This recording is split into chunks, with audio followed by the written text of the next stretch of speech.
Hello everyone and welcome to Sparkle English. Today's mini lesson is on the difference between whose and whose.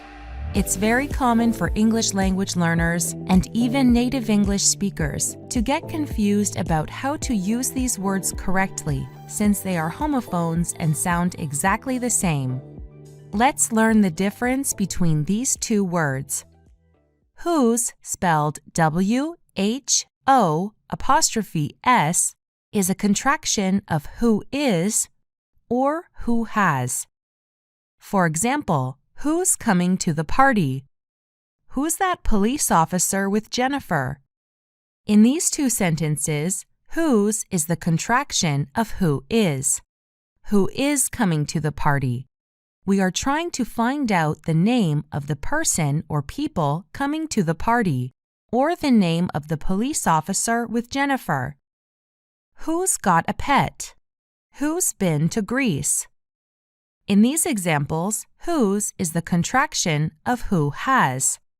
Who has got a pet?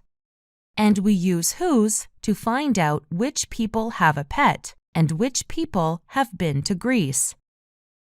Now let's review the word whose, spelled W-H-O-S-E.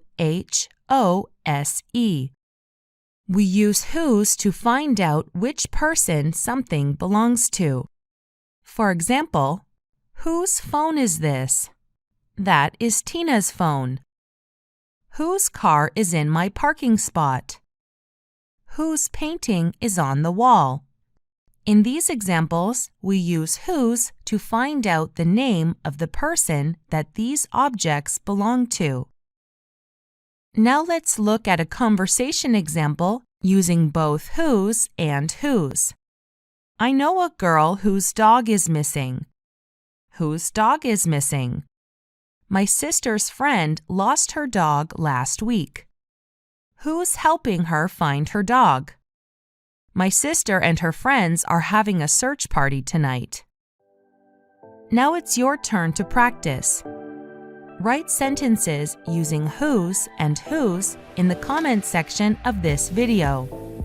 Make sure to like this video and subscribe to Sparkle English for more videos on how to improve your level of English. Thanks for watching.